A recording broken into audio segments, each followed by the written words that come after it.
Talk shoes. Recorded live. Hello and welcome to Castle of Horror, the show dedicated to horror movies and awesomeness.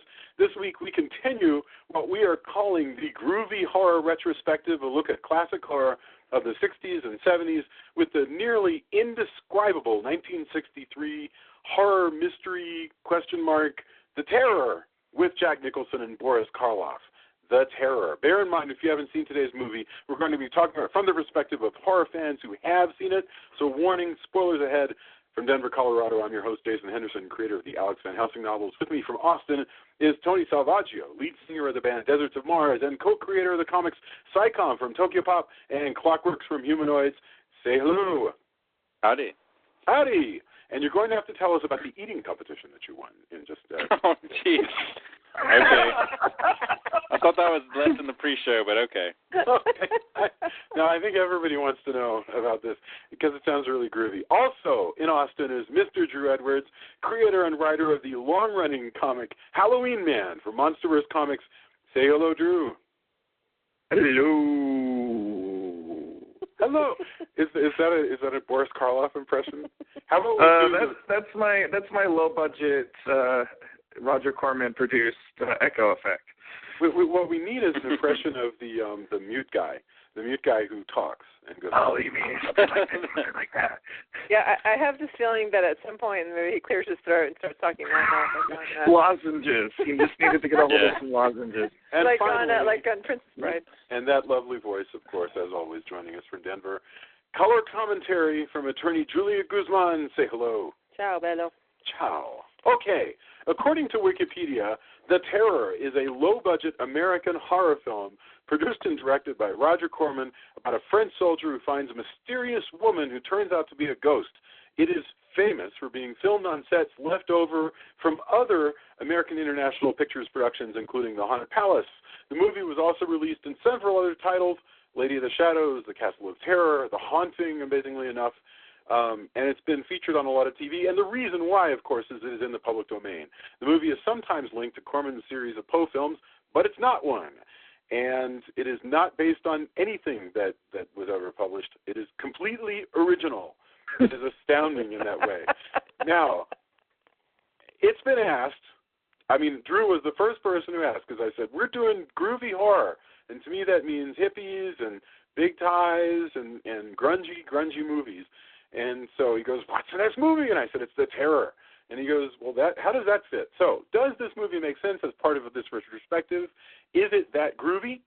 Because the point of this retrospective is 60s and 70s movies of the counterculture. So is this grungy or counterculture enough? I think we're going to grapple with that all evening.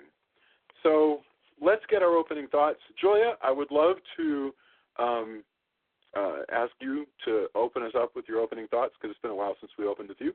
Let's go Julia, Tony, Drew, and then I'll go if there's anything left to be said.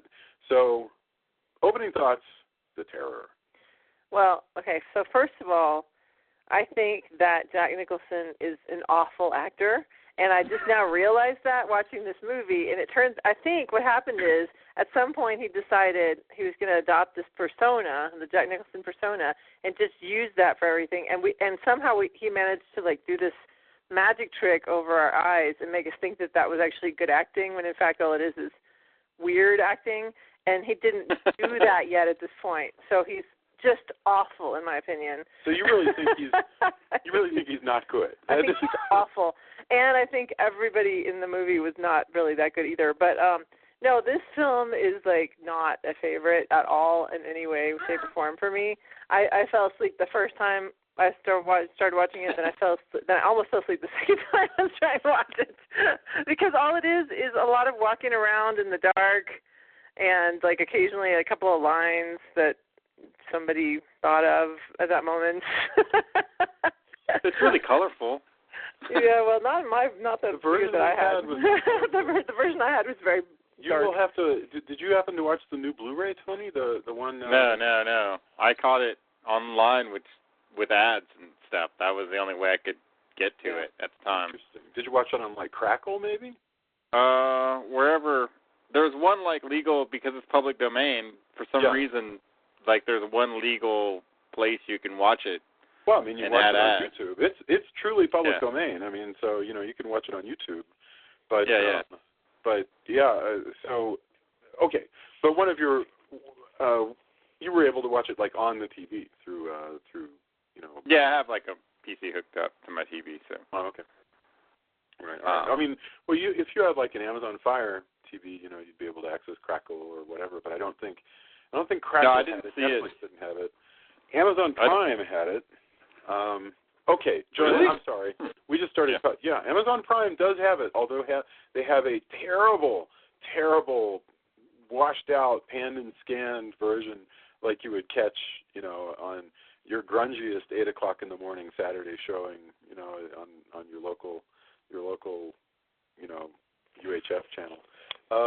Julia, did that complete your opening thoughts? Okay. I'm done. So Tony, lay it on us. This is The Terror, starring Jack Nicholson and Boris Karloff. Can't lose with a cast like that. What are your opening thoughts? The Terror. I don't know if I can't lose, but it's a mess. Like, I think it's kind of an interesting mess. The main female lead is really beautiful. It's really like sensuous colors. Like there's at least on the version I saw, it's got classic, super deep reds, like all pate color. Lots of blues.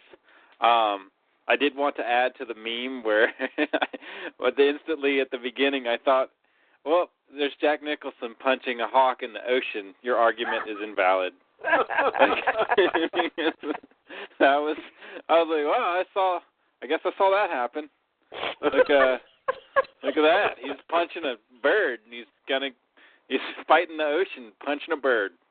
Yay. Apparently he almost drowned doing those. Oh, it looks like it. I mean, none of it looks safe. Yeah. That's what's delightful about low-budget filmmaking is it's like, no, just go out that tide pool. Go on. Well, they did the same thing. They did the same thing with Karloff. Like, he was only supposed to be there for a little while. And one of the shoots, they had him for like 3 days, and one of the shoots was like all day in getting his character was supposedly getting drowned. Yeah. But oh my God. So they're like, hey, sorry, I know you're kind of old, but we only have you for 3 days. But one of those, we're going to stick you in a puddle of water, like in a vat of water. Like and how about that? That's fine. He's going to wear 90 pounds of crushed velvet, basically. Yeah, exactly. In the water. Oh, so gosh. Yeah, but I don't know. It's a mess. Like, it's, you really should have a plan when you start to make a movie. I think you'll make a better movie if you do. But instead, that's where the times were. Hey, I have money. The backers are saying, make something. Let's just, let's shoot this as they're tearing down the set. Yeah. So what Tony says, for the listener, if you're not familiar, what Tony says appears to actually be true, that they had finished making The Raven, which by the way is not a movie that I enjoy. I've tried to watch. Really? I think it was funny. Oh, I love The Raven. Let's save that one for later. It's but they were making The Raven, and then so they had this castle set and the graveyard set and all this stuff around, and they had Karloff for 3 more days. And Corman said, "Okay, fellas," calling in his team, which sounds a lot like the team that Ed Wood has in that movie. He goes, "Okay, fellas, come up with a movie that we can do by shooting scenes of Karloff in a castle for 3 days and put Nicholson in a Napoleonic soldier costume, and they just throw this movie together, And then, by the way, do spend like 9 months building the rest of the movie around it, but." And Francis Ford Coppola takes 11 days of that to shoot, but he only has 10 minutes of it in the movie. Wow, that's amazing. That's really amazing. So, and one of the guests in the chat room points out that Karloff, for what it's worth, is really doing his job here. He is, but he's being beaten up left and right. Drew, opening thoughts. The Terror. Well, first off, I have to say, personally, I respect the vicious capitalism that went into making this movie, despite the fact. Well, I'll get into this. I loved this movie as a kid. Like when I first kind of discovered the Roger Corman Poe movies. This was a movie I watched quite a bit, and I actually owned it for years. So I was very surprised, and I don't know, maybe it's just because it's been 2 years since I've seen it, or maybe it's because of the process of doing the show. I've trained myself to look at things more critically. But this is not a very good movie, and I never realized that before. I was actually very upset because I was kind of excited to be watching, and it does have such a strange story behind it, so it will still make a great discussion. But I still like watching it because I'm a classic horror nerd, and the sheer sight of Boris Karloff just makes me happy and sets off like warm fuzzy nerd balloons in my brain. I don't think that Jack Nicholson is a bad actor, but I think he was not quite old enough for the part that he was playing here, and I actually think it would have been a lot better if they'd had the ever-reliable Dick Miller play the Jack Nicholson part, because I just think it would have worked better with it. So right. That is so correct. Yes. But it is interesting to think that at one point in time, there was a point in American history where you could have Jack Nicholson and Boris Karloff in a movie together, because I'm sure most people do not think of those two as being contemporary of each other. Yeah. So yeah, for real. There's a lot that is fascinating about this movie, but I don't know, the spell that it once held on me is worn off, and if you are not a horror fan, like really like a vintage horror fan, I don't think you will get much out of this movie. I think this is one for hardcore genre nerds, and maybe that's it. I'm with you there, man. Like, I just think it's I absolutely agree.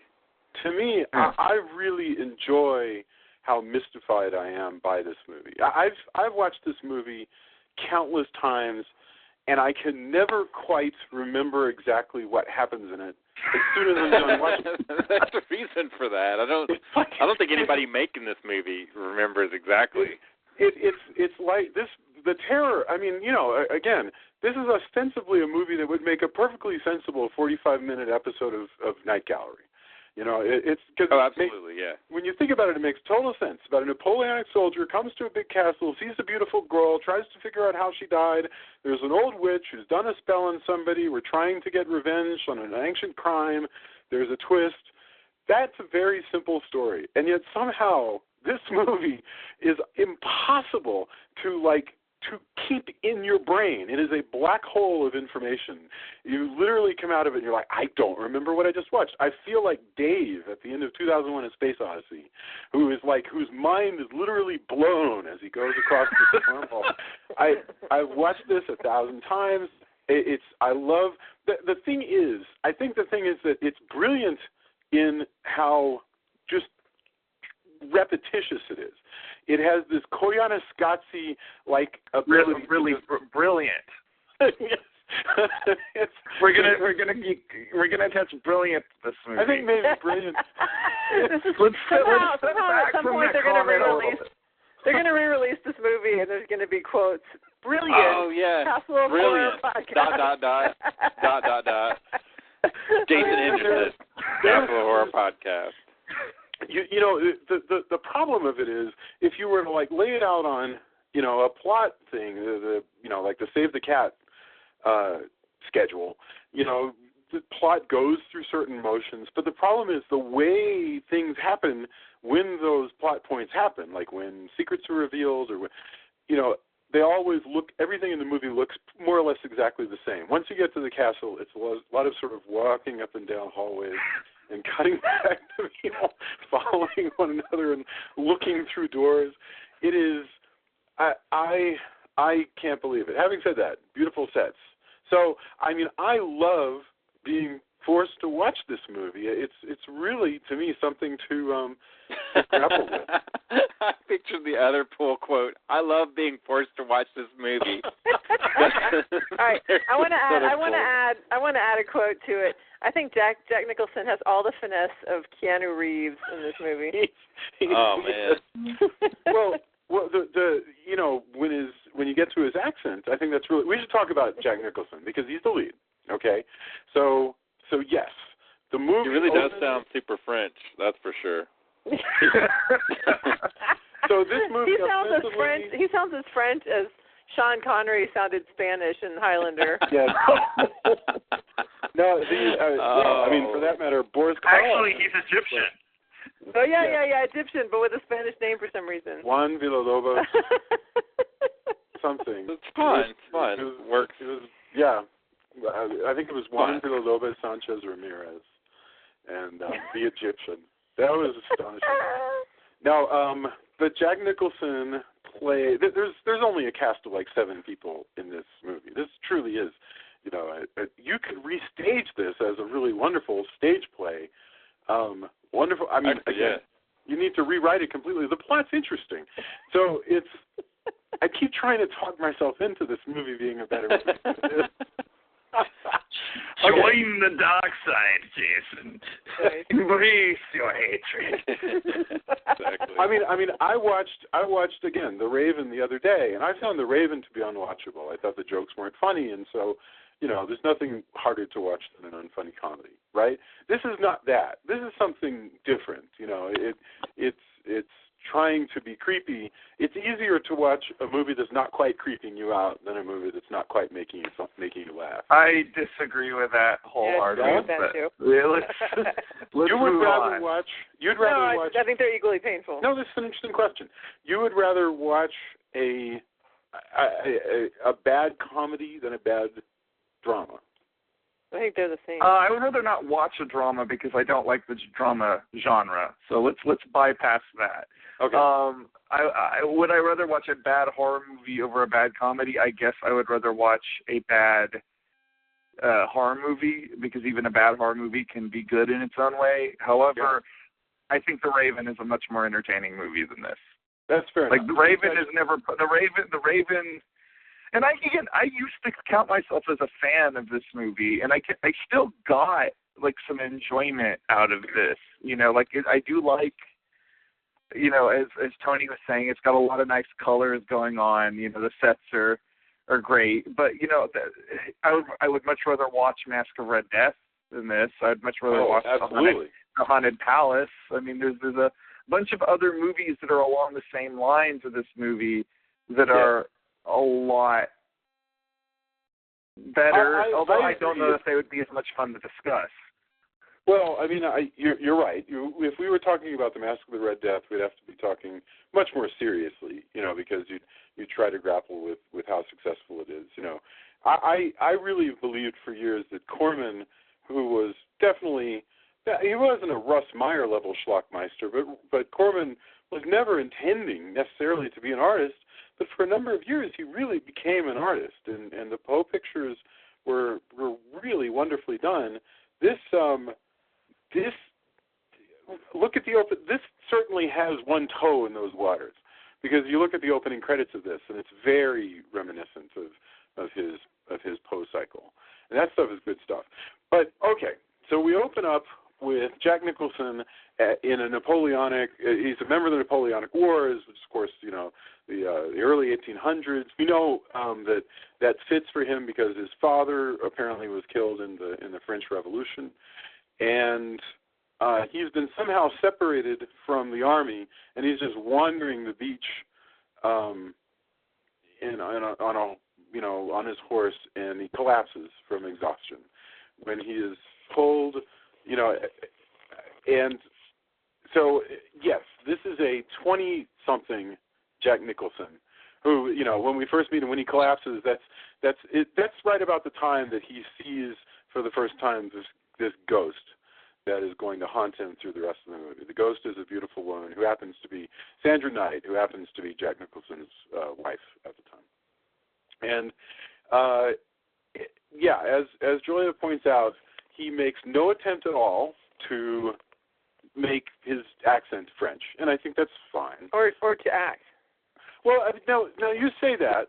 I wonder if, I mean, look, think about like Jack Nicholson in Prizzi's Honor, you know, collapsing and crying and stuff.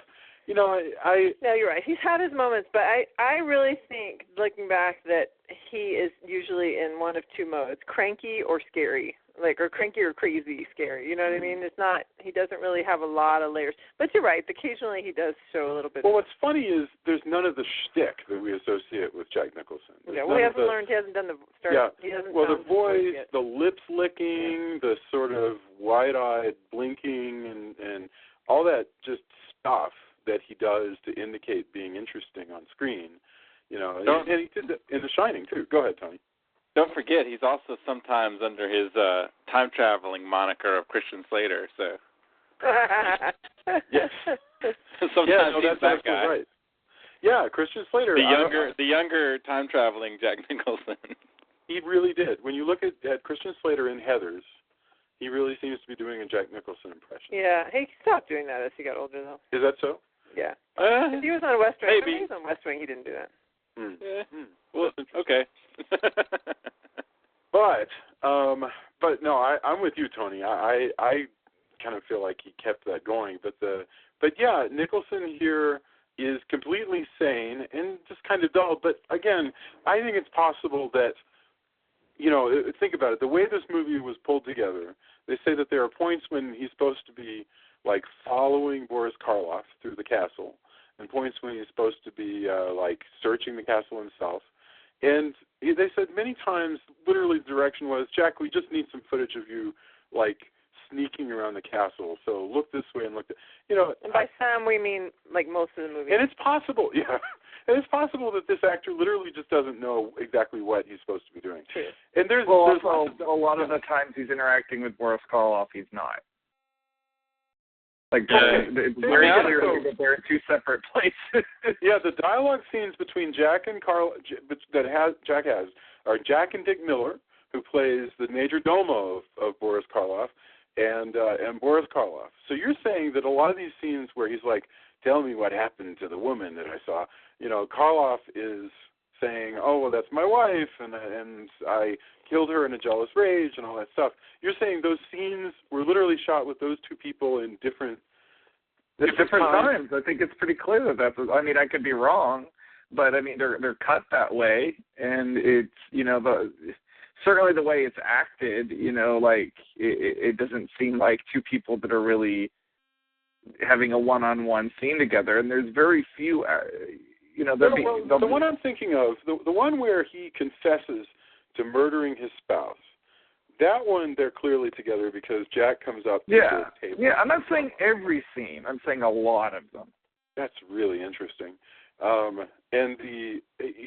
whereas he also has a lot of these scenes with Dick Miller. The scenes with Dick Miller usually involve unraveling the mystery of the ghost. Dick Miller knows secrets but is hiding them, and you know, and the plot of this movie is very simple.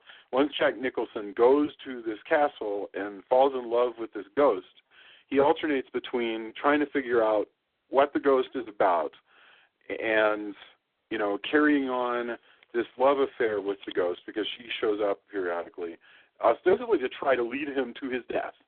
And meanwhile, Dick Miller and Boris Karloff try to get him to leave.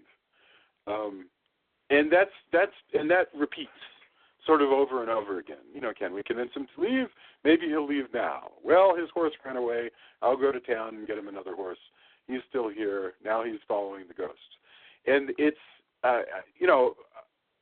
one thing I thought was interesting here, quartering of soldiers, is this movie spends a lot of time with stuff that American audiences are not going to be remotely interested in, such as this huge argument about whether Boris Karloff has to put this guy up in his castle.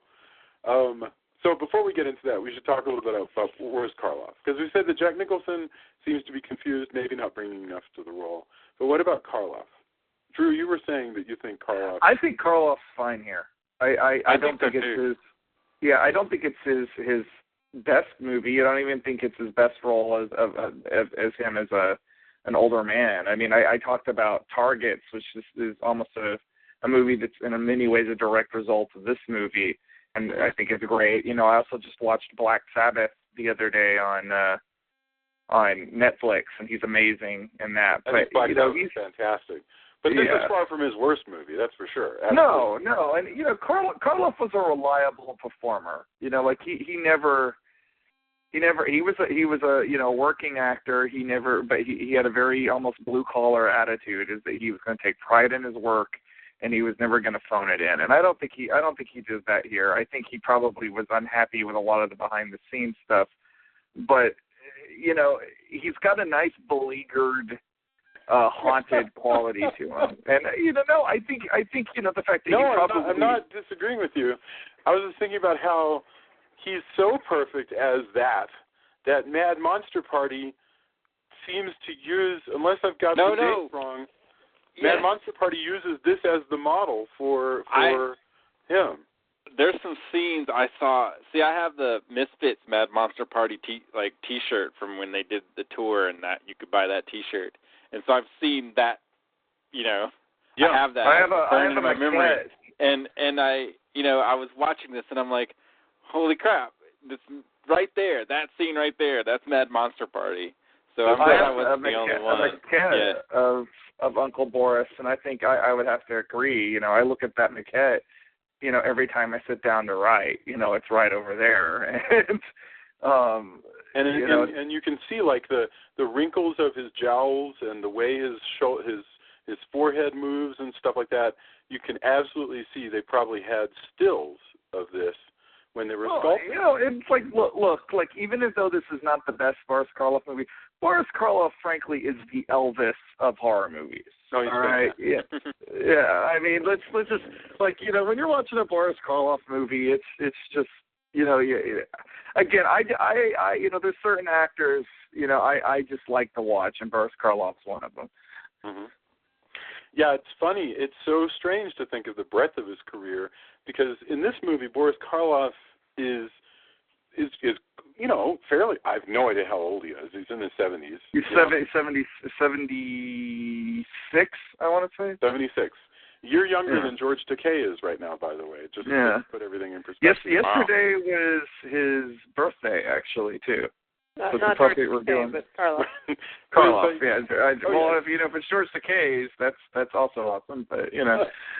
But we would have heard. He's a sort of he's a burly man. He's not necessarily hunched. He looks good, but he has that white hair. He has lots of jowls. He has these really burning eyes, and he has this wonderful. He's developed this thing that he does that I don't even remember from Karloff when he was young, where when he speaks, his whole mouth animates in this sort of amazing sneer, and so he's just interesting to watch. I mean, even if you're not really interested in what he's talking about, as an actor, he's animated, even when he's just standing there. It's funny you're talking about like the way he oddly, he reminds me a lot of Boris Karloff, who, when he was younger, in The Black Cat in this movie, and I don't know why that is. I can't quite place it, but I always think about The Black Cat a lot every time I watch The Terror. What is the one where it was? Is it the Raven, the 30s Raven with him and Lugosi? Lugosi, and they're both necromancers and they're quite evil. No, that is the Black Cat. That's the Black Cat, and I think Lugosi one of them flays the other at some point in the movie, but it's I remember how he was quite evil in that. Well, he looks almost like what you would imagine a really good live action version of Mr. Freeze would be in that movie. It's a shame we can't time travel back and get actors, because Karloff would be the best Mr. Freeze ever put on film. There will come a time. Go ahead, Tony. Yeah. This also makes me want another movie. Like, the idea of a war between two necromancers, that's something. If you're going to remake something, why not take the kernel of something really cool and remake that and make that just super cool? The idea of, two necromancers fighting each other, and then everyone else is in the, in the crossfire of two necromancers, that's a movie I want to see, in a big way, Sure. Not maybe with all the kind of fluff and pomp and hype that some of the bigger, CG movies that we've kind of not liked so much have, but something, you can do it bigger and you can still do it kind of cool.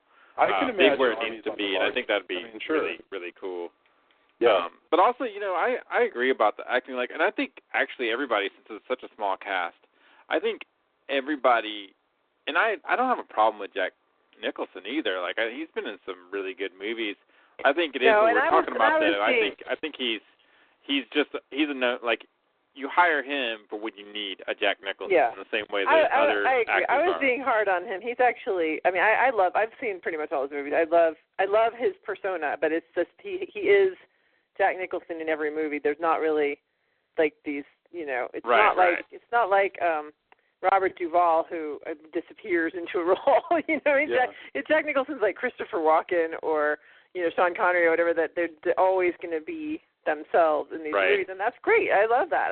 I watch all of them, so I'm not complaining about Jack Nicholson. I'm just saying that it occurred to me watching this that he hadn't figured out his persona yet, and so he just wasn't. Yeah. But I think he did get better as an actor, but I think more than that, I think he just adopted. Well, I think he's a lot better in Little Shop of Horrors, which is another Corman that predates this. And it's it is a weirder part. It is a weirder part.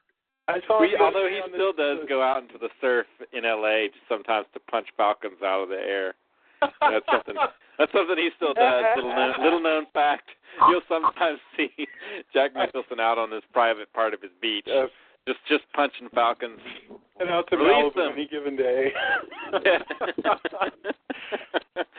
Well, I was watching the Andy Griffith program not long ago, and Jack Nicholson showed up as a guy who was accused of stealing a television set from the hardware store where he worked, and he was good in that. I think here I don't know what it is, because look, there are scenes where he's with Dick Miller, and right after this I want to talk about Dick Miller, but like there are scenes with Dick Miller where Dick Miller is asking questions, and he says something that is really pretty formalistic, where he goes, "You seem to be confused. I'm the guest and you're the servant." And I'm no actor, but even I just read that line better than Jack Nicholson does in this movie. He literally seems to have no idea how the hell to say those words. He just is like, "You are I am the guest and you are the servant." I mean, it's really, really. You are the ones. So I want to know better. I can't. Wow, was that Jordache? Yes. Good Lord. Wow. Okay, so. Sorry. No. It's This is how sometimes my brain works out loud and I forget to. That's all right. Mute it. Day or night. Okay, so I'm sorry. Jordache Jeans just literally blew my mind. The Dick Miller. The thing about Dick Miller. Again, his mind gets literally blown a lot. I'm afraid for our wall. Well, the definition of literally has now been expanded to include figuratively. Yes. Yeah. Okay. So, all right. Dick Miller, who we've seen in at least a couple other movies on this show. Certainly he was in Gremlins. I think he's been in a couple other things we've touched on. I have to go back and look at that. He is just wonderful because he plays, I call him the major domo, the butler, the whatever the hell he is, the main lieutenant and the only servant in the castle that Boris Karloff has. He's the one who knows all the secrets. He's in charge of the house. He's around to serve the Count, as played by Boris, and also to threaten Jack Nicholson to get out of town, instead of looking into these many mysteries. And it's actually a very layered character, where he has these great moments where he talks to Jack and he goes, "You need to leave. There's nothing here but the decaying fears of an old man," or what have you. All good stuff. I've never seen him this young. I mean, Drew, I know you're way deeper into American horror than I am. So, are you more deeply familiar with Dick Miller's career? Well, I always think of Dick Miller, other than the movies that came out when I was a kid, like The Howling, and you mentioned Gremlins. But I always think of Bucket of Blood. To me, is the best Dick Miller part, where he's a beatnik that or wannabe beatnik that starts bumping people off to make sculptures out of them. But he was a Corman. He's a big time Corman regular. Corman used him in a lot of things, and I think he's frankly is the best I love Boris Karloff, and I don't think Jack Nicholson was that bad, but I actually think Dick Miller's probably putting in the best performance in this movie. No, and as you said, I agree. It does make me want to see. I haven't seen it yet, but some friends of mine did. There's a documentary about Dick Miller, that guy Dick Miller. Really? Which I think sounds pretty cool. I'd love to see that because he's just solid. Like, he's a solid actor, you know? Yeah. He's a working actor. He does solid stuff. He worked Corman. Joe Dante and Tarantino uses him a lot, too. Yeah. It's astonishing. He's 85 years old now. You know, he's from the Bronx. And the great thing about that is that he sounds like people used to make fun of Tony Curtis because Tony Curtis was always Tony Curtis no matter what he was in. You know, yonder lies the castle of my father. He talks like that. You know, he sounds like what you imagine Ben Grimm talking like. Absolutely. Dick, as long as we've got a time machine for super casting, yes, Dick Miller as Ben Grimm would be fantastic. But he's wonderful here. It's so great to see him young and sort of bruisery. He's a big dude, you know. He's very strong. He's very American. It gives you once again this notion that we have no idea where the hell this movie's taking place. You know, ostensibly it's kind of France, except for that you know, Boris Karloff's character, he knows the French nobles, but he also is completely flummoxed as to why a French soldier isn't even. He has a Germanic, like pseudo-Germanic sounding. He's the Baron von Lepp. Right. And he's like, what is the Empire of France doing around here? You know, and it was really cool stuff. And he was familiar with Jack's, because Jack has noble blood, and so he's familiar with the family that Jack comes from. Dick Miller is also the one who reveals only at the last moment the real secret, and there's no particular reason for us to wait on this. The real secret of the story, and I don't know if not revealing it at the end would have made any difference to the plot or not. But let's talk about this story.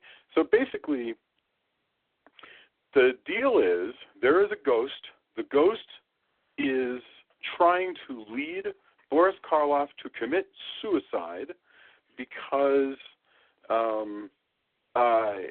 in order to damn him, and that is not the ghost's actual interest, it is something that an evil witch who lives in the woods has trained this ghost to try to get him to do. Because she believes that he killed her son. Because she believes that he killed her son, but it turns out that he actually is the son. The son switched places. Stupid, by the way. I think that's so dumb because why would he forget? Like, he forgot that he was not. Right. Not to mention how is that woman Boris Karloff's mother? She's at least 20 years younger than he is. How does she not recognize him? Well, she may be the same age. Well, she's never seen him. See, she's out in the woods. She doesn't go to the castle. No. So just to recap, because I said that in a confusing way, and I apologize. It's confusing. There's no way to not say it in a confusing way. I bet I can do it. I can do it. All right. Nobleman Boris Karloff. No. Sorry. Let me start over. Nobleman Count von Leppy, old man, marries a young woman from the village, immediately goes out to the wars. She's young. She falls in love with with a forester named Eric. They have an affair. Count Leppy comes back, finds them together, murders his wife in a jealous rage. Eric, the lover, murders the Count, and in a grief-stricken, guilt-ridden fit, misremembers. He ages himself. He ages himself. Right. He adopts the guise of Boris Karloff, and we will just pretend for a moment that makes sense. That's right. And why did the servant go along with that? You're right, because Eric is an interloper. Eric is not even the actual Count. That's the hilarious thing. It's Baron, not Count. Baron. Oh, I'm sorry. I'm sorry. Yeah. Well, then, why would Dick Miller go along with it? The only reason I could come up with, and this is more thought than these guys. He likes to keep his job. He wants the job, and look, maybe the Baron was a terrible, terrible person. In other words, maybe it was a scam that I mean, look, imagine that we saw the whole film from the perspective of Dick Miller back then. And so the guy's terrible, and he's, like, done all kinds of things ever since he was a kid. He broke his bicycle. He, like, pushed his mom off a cliff. He did all these bad things. And now he's been murdered by this Eric guy who's actually going to be okay, you know. And so if you were that guy, you might go along with it, too. You know? Maybe he gets, like, 3 squares and, like, run of the castle. Like, you can party anytime. Just as long as you keep up that I am the Baron, we're all good. He's like, I've got a castle to myself. Sold. and it's exactly that. All right, old young guy. It's even weirder though because Karloff has no memory of having become the Baron, and also gone through this weird thing where now he appears to be Boris Karloff, so he's really way too old. That you just simply got to go la la la. There's no human way to make that one make sense. The rest of it I can kind of buy. Now, let's say that Dick Miller had revealed this to Jack Nicholson like halfway through the movie. Would it make any difference at all? I mean, in other words, is this reveal remotely satisfying? Does it change the story at all? Not really.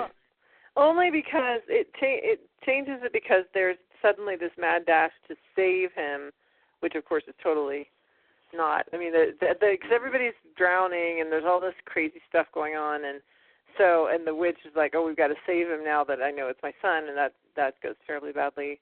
But so you know, I guess there's a little action that kind of comes from it.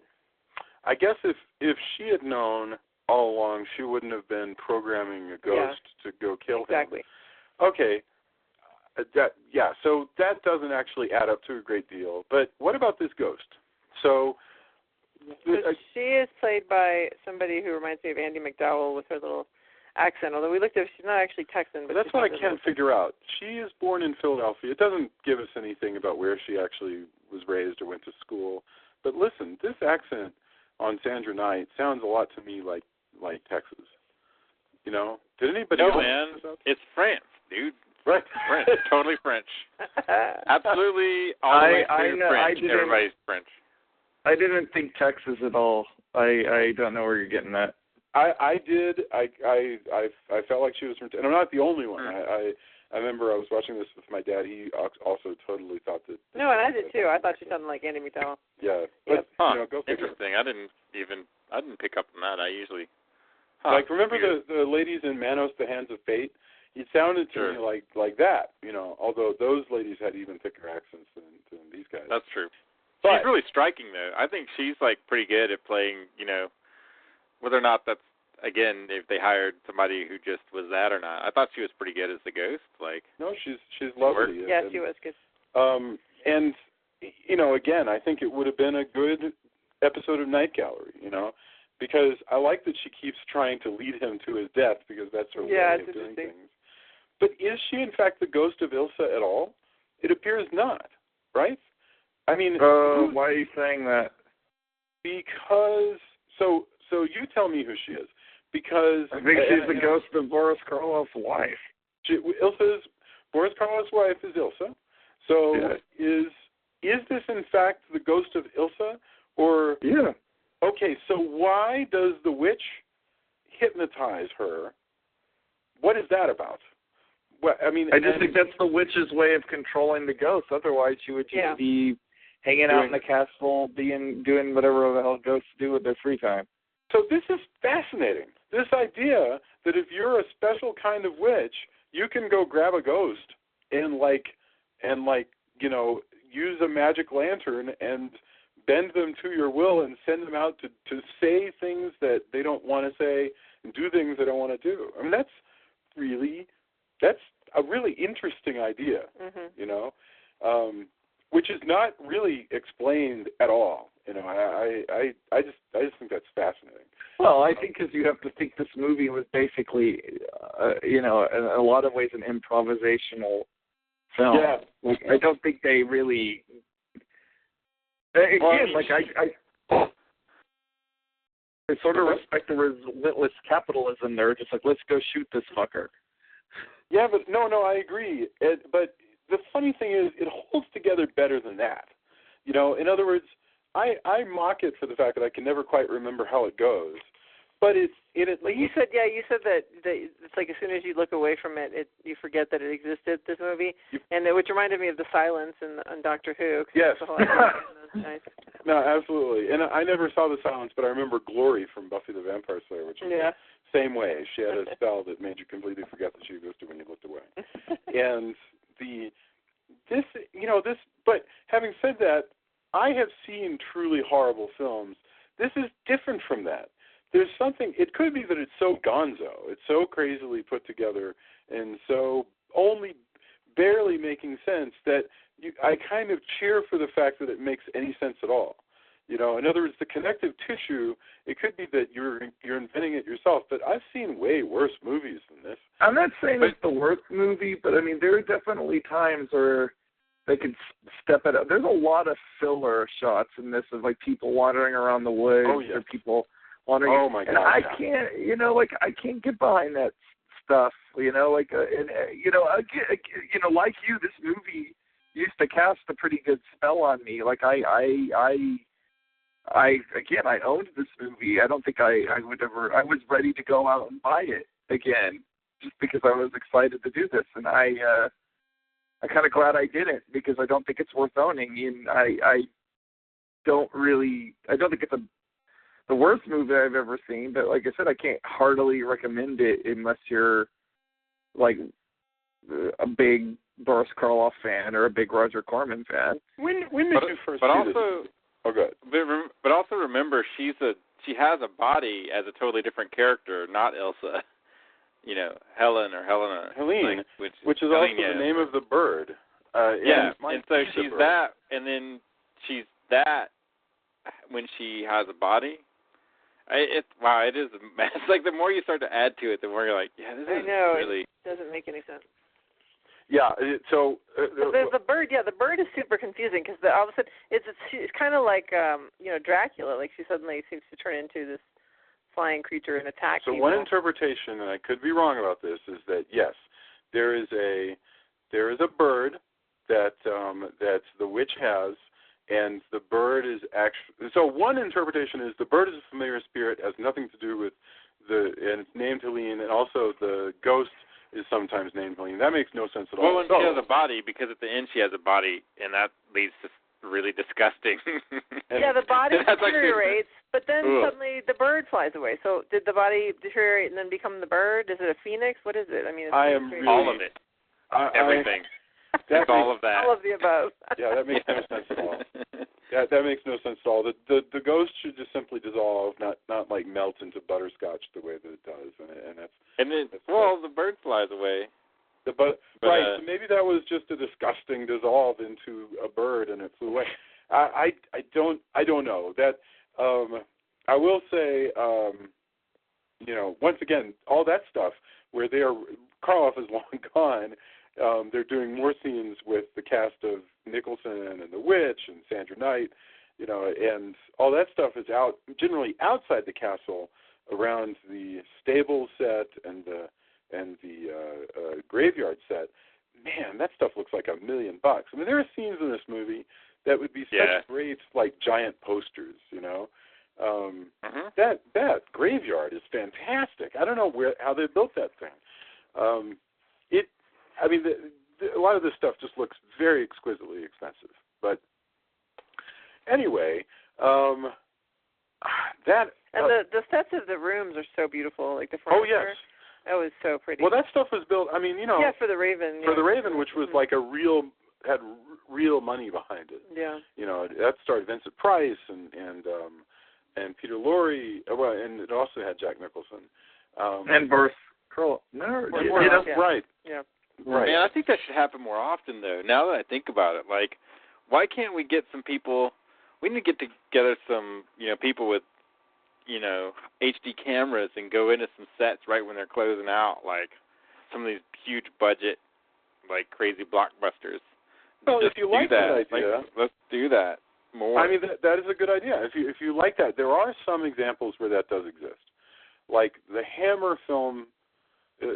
Hammer Films, they built sets and they would just keep them around. and they would redress them a little bit, but you could just plainly recognize the same set being used over and over and over again, and it's delightful, because you come to recognize, oh, hey, that's that one, port where they always, this is the one road, and this is the one sort of village inn and village restaurant sets that they use over and over again. So that worked great because they saved a lot of money that way too, and you came to sort of enjoy those things. It's kind of a shame that they're going to tear this down, and you're right. Of course, now so many sets are half green screen anyway. Yeah, half digital. Yeah, I mean, now we do that. But, I mean, I just think, I wish more filmmakers could, especially low-budget films where you could go in and go, all right, look, just leave it up for a couple more weeks. We're going to shoot something quick and dirty. And what was the name of the place, Tony? You when you were in Japan, you went to a place where they film a lot of feudal pictures. Oh, well, it was more like, where I went to Toei Movie Village was more like, it was like Universal Studios, but Toei. So it wasn't, there's stuff there, but it's like the Universal backlot, where a lot of it isn't really the Universal backlot any longer. You know what I mean? Yeah, yeah. So it was closer to the Universal Studios tour than actual thing. Although, like I said before, it did have the scariest haunted house I've been in because it was just so strange. Yeah. Just so alien. Like, it was like a feudal Japan haunted house, and it was really claustrophobic, and, like, things coming out were really crazy. Even though I know it's fake, and I've been to millions of, not millions, of course, but, I've been to tons of horror, you go to all over, not literally all kind of millions. haunted houses. Right. Yeah, not literally millions. The other literally that we know can use. Good grief. That new meaning of literally. But it's something about it, just the difference, like my heart was pounding, like it was way scarier. I don't know what it was. And I knew there was something at the end that was scary because I heard all these like school-age girls screaming and stuff at the end. I'm like, oh, there's something. There were two guys in front of me, and there's like a zombie samurai that comes out, and he's like coming, and the guys in front of me just looked in abject horror and wouldn't move. And I wanted to, it's Japan, so I'm trying to keep my personal space and not push these guys.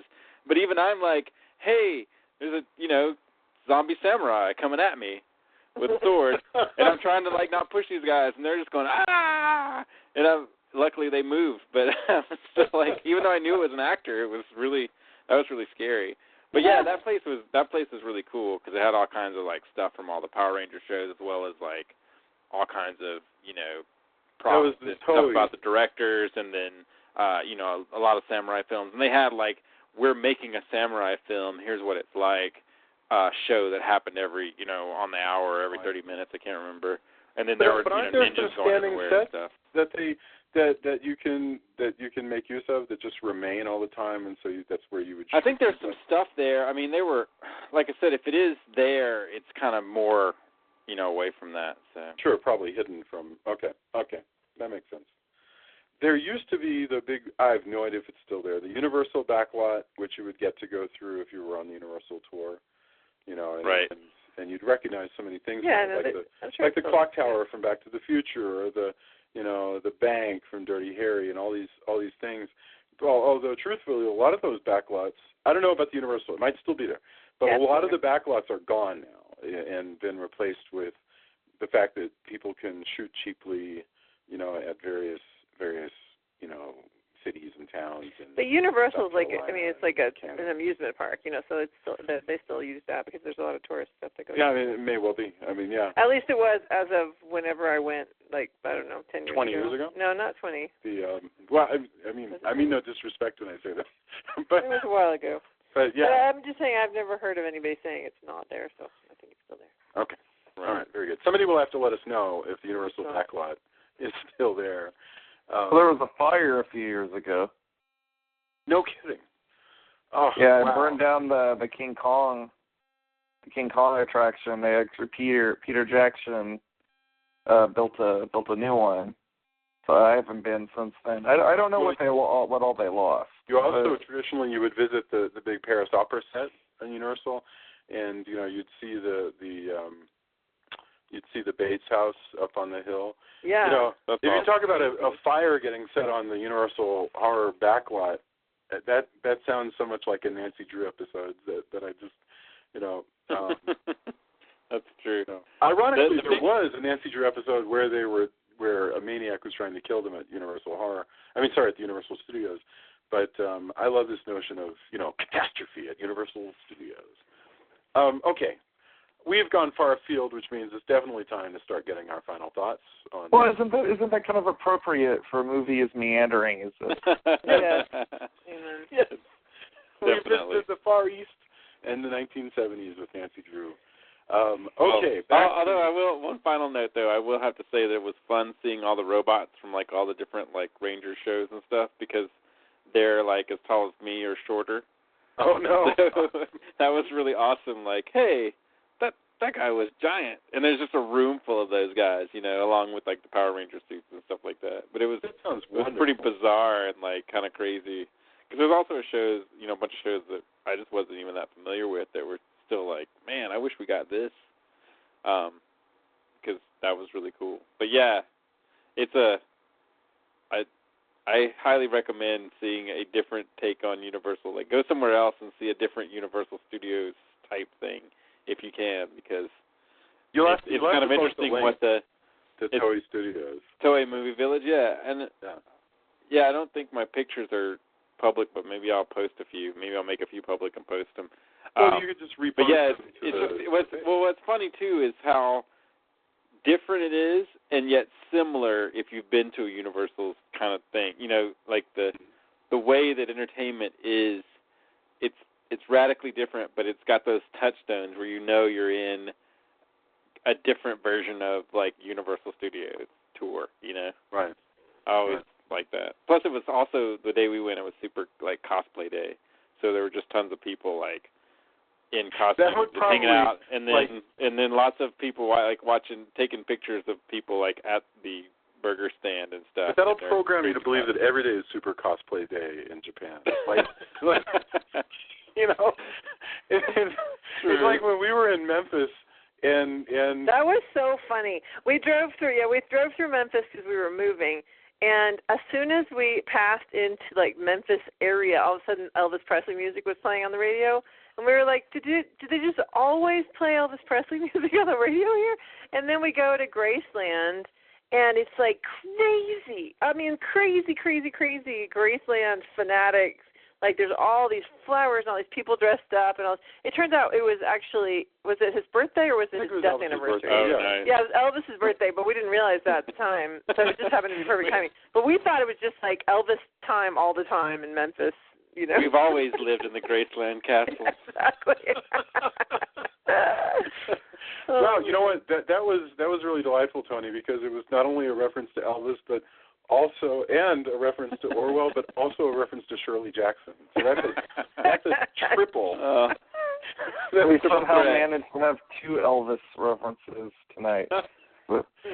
All right, okay. Let's talk about our final thoughts, and then let's get to endorsements. So, I think we went. Started with me. Okay, yeah. Julia. Final thoughts. This movie, I want to know from you guys, by the way, when was the first time you saw this movie? But yeah, final thoughts on The Terror. And Julia, I assume this is the first time that you actually saw it. The first and only time that I will ever see this movie. I forgot to mention though that I did like the opening credits, the kind of the animation at the beginning. That was kind of cool. Oh yeah. And so that was neat. And then I found it completely confusing. Like I said, I was hard on Jack Nicholson. I do think he's atrocious in this movie, but I think he's a wonderful whatever he is, icon. I think he's just a fantastic person to have in the world. It was really confusing. I mean, like the whole thing was still. I'm trying to make sense of all of it, like Tony said, with the woman and the body. And I mean, the fact that at one point she's cold, but it's only her arms and her shoulders that are cold, not her chest, which is completely bare. You know it. So I'm like, I think she's been making use of the Vapor Rub. Vapor Rub, yeah, she's using Vapor Rub on her chest to make that be warm. But it's like she's obviously a physical person. She's able to attack and kiss and do all these things, and then whatever. Anyway, that whole thing is just giving me a headache. Literally exploding my head right now. There's brains all over the place. And I don't know. So yeah, it's confusing and also at the same time boring, which is really hard to reconcile. But yeah, so I'm disappointed, but it's pretty in some places. Okay. Well, that's wonderful. All right, Tony, we may never come this way again, so I'd love to hear where you saw this the first time, because we didn't touch on that in your final thoughts. I think I've only seen parts of it. I think this is the first time I've seen all the way through. It's a mess of a film. It's got some really, I like some of the performances. It's got some great sets and some cool pieces, but man, although I did like the craziness of like how they dispatched with the witch woman, where she's like, oh no, and then they strike her with lightning and then she just burns up.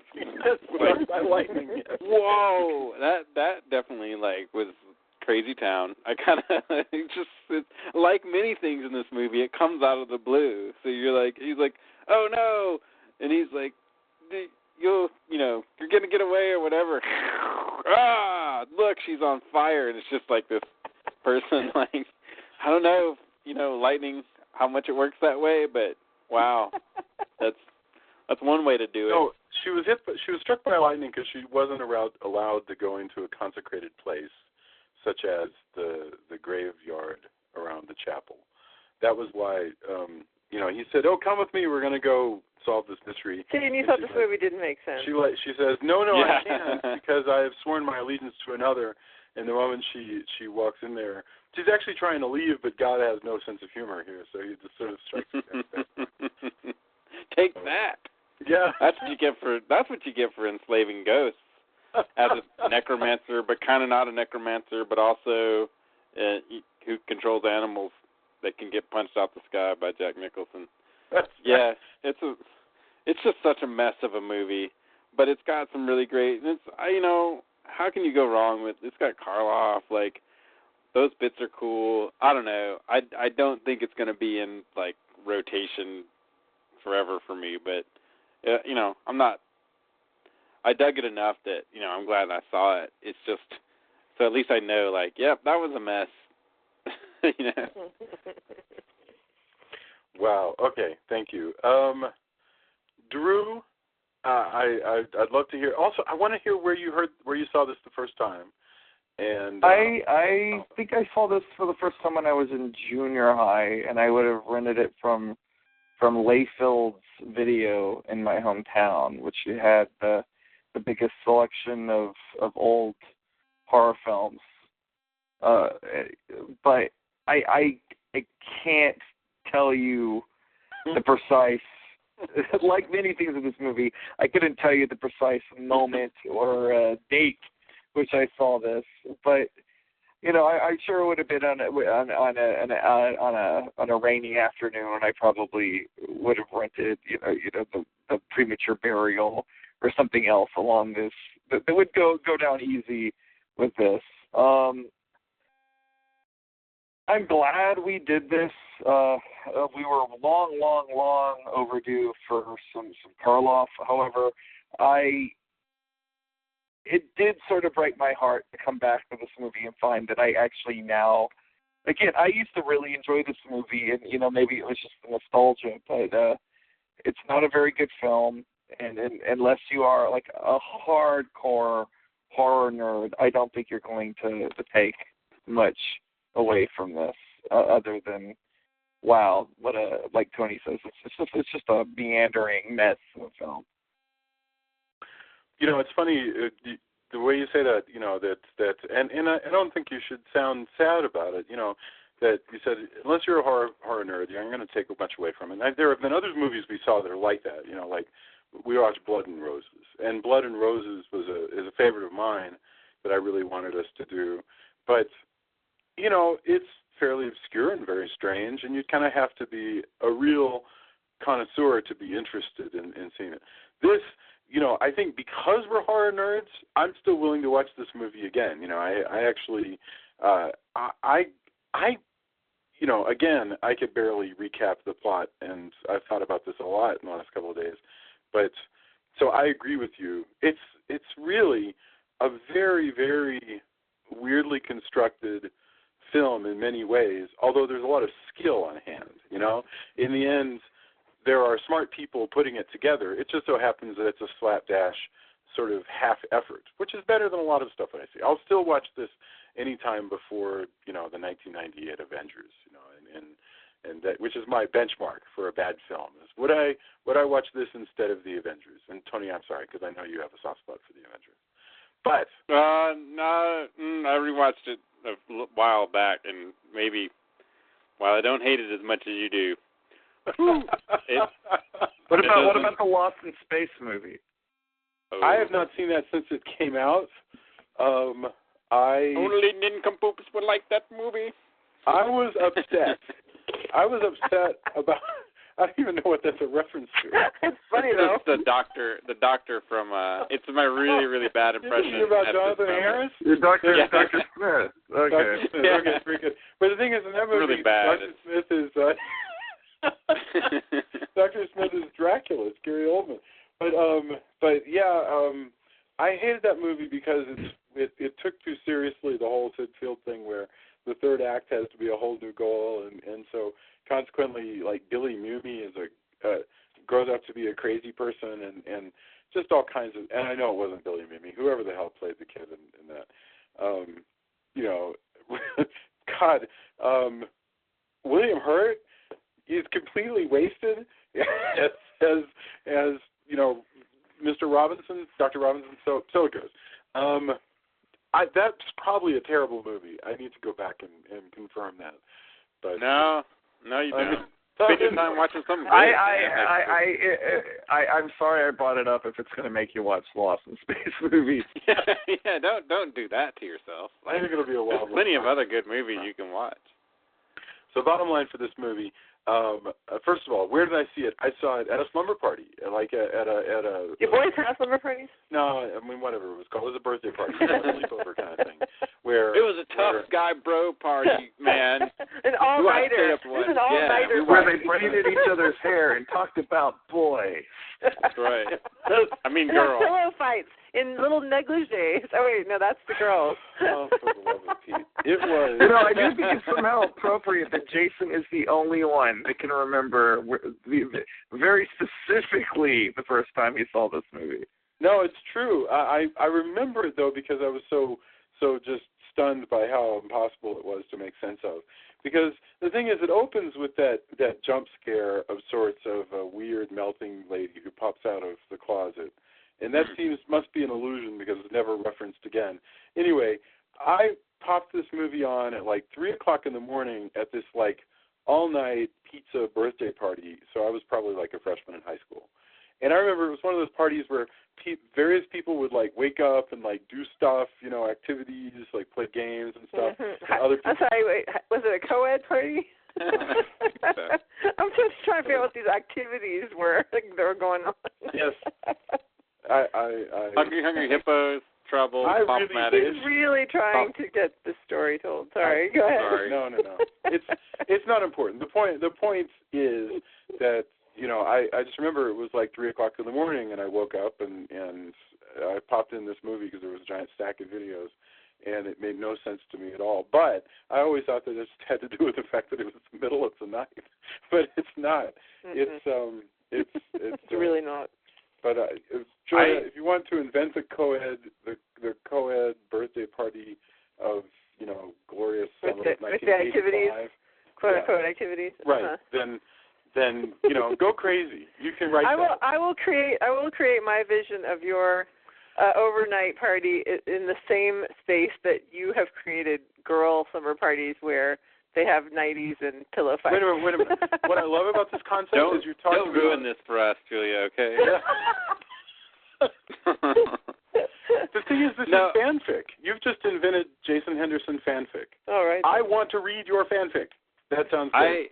You know what? I still do. I agree with Julia. And one thing especially that I like that you remember more about when you saw this movie than what any of us can remember actually having watched the movie just now, like in the past week. That says something. I don't know exactly what it says, but it says something.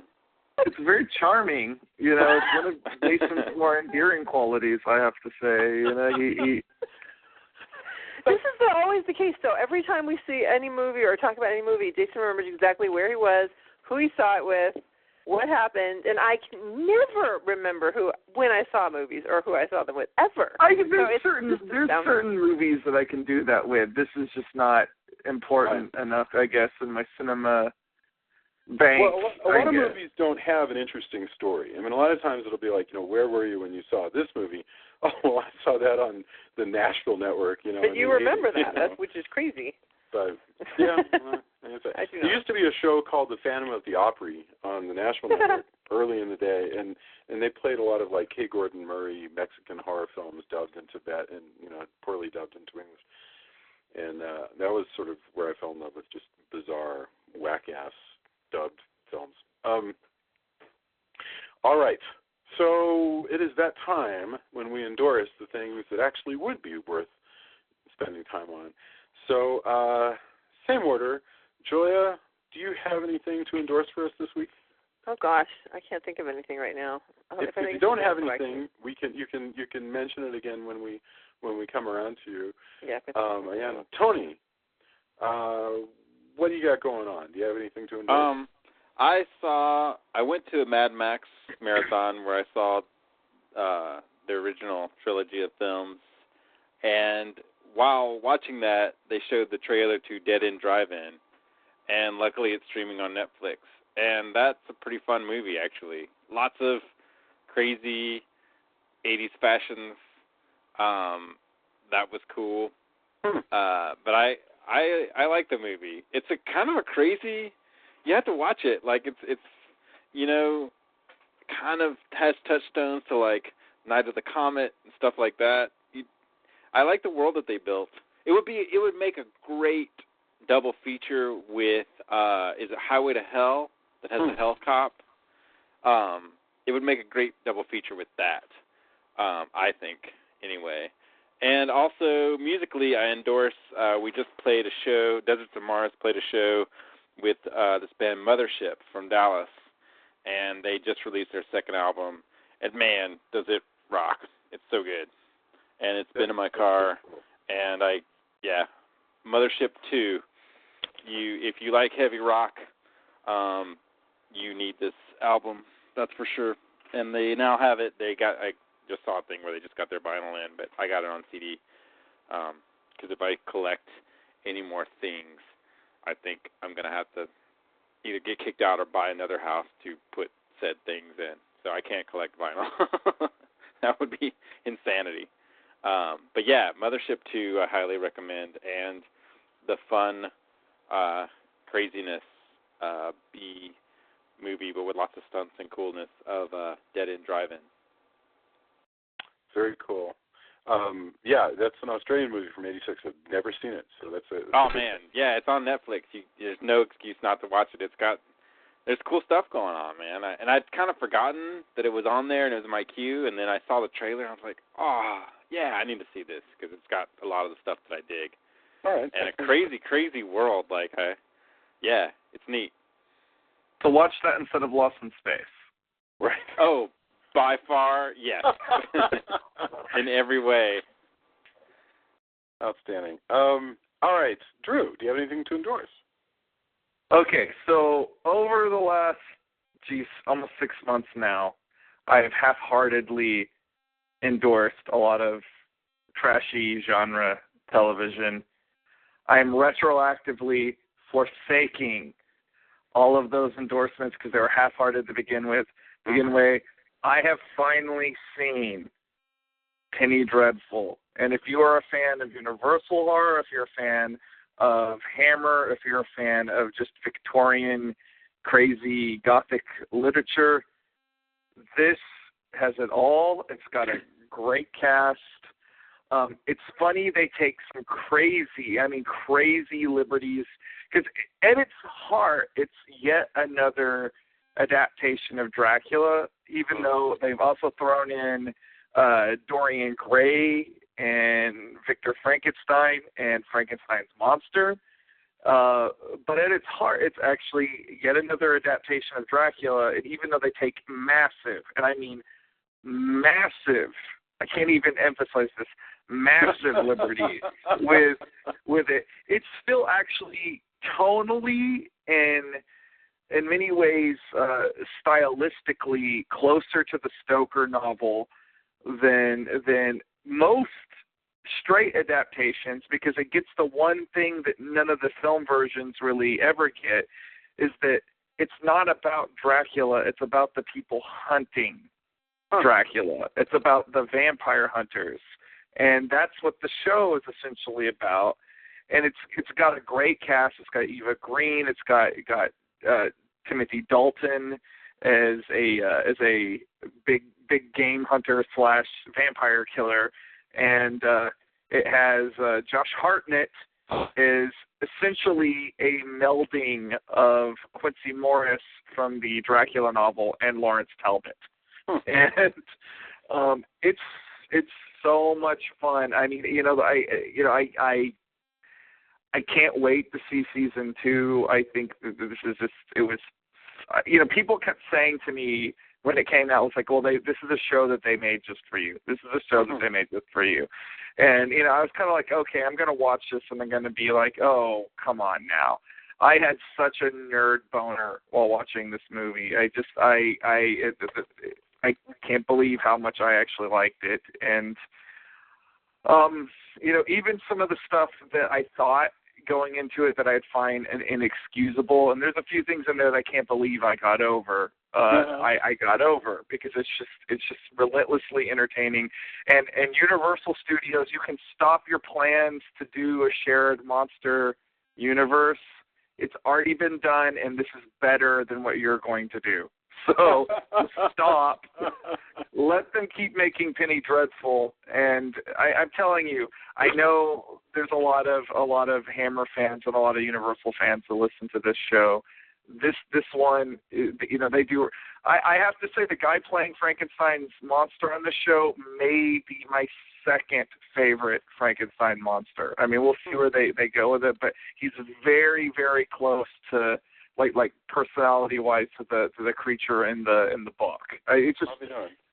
It's really, really good, and I honestly wish that you guys would just binge watch it so we could do a podcast on it. Well, that's a possibility. Maybe I'll crack into it over Christmas. I don't know what's been stopping me other than just a general sense of no pun intended, just dread.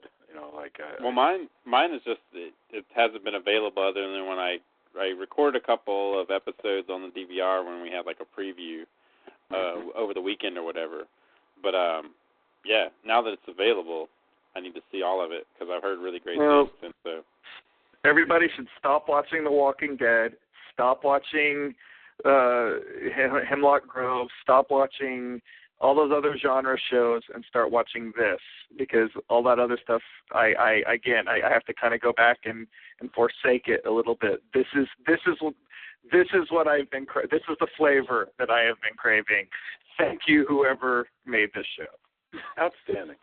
Well, that's wonderful. I mean, that's Showtime, and I'm sure they'll be really thrilled to hear that too. Well, if Showtime listens to the show. Hey, you never know, man. Yeah, don't worry about it. I'll make sure that they do. That I can get that. Awesome. Okay. Wow.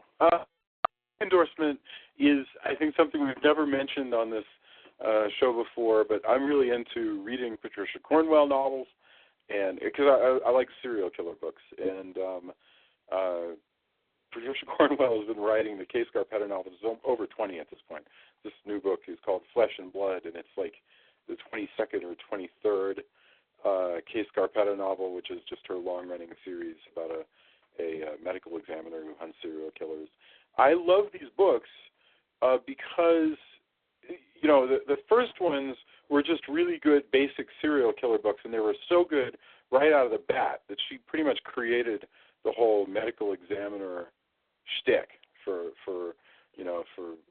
serial killer novels and TV shows and things like that. But what's interesting is because these books have been going on for a long time, the plot and the killer has become less and less important in each book, and instead the book is really just checking in on the current characters and what they're doing and what they're fighting about and so forth. And it's really cool. I mean, there's so much research that goes into weaponry and, you know, helicopters and you know, how autopsies are done and how the technology is changing all of that and how crimes are investigated today. There's always just this top-notch research. They're wonderful reads. Anyway, so every time I get one, I just inhale the latest one and then go, wow, that wasn't enough, and then you just wait another year or so until the next one comes out. So, yeah, Flesh and Blood came out, and I just read it over the past week and absolutely loved it. So that's my endorsement for the week. All right. This has been The Terror. We really enjoyed talking about it. We're not sure how we feel about the movie, but it was fun to discuss. No, we're sure. Yeah. We're sure how we feel.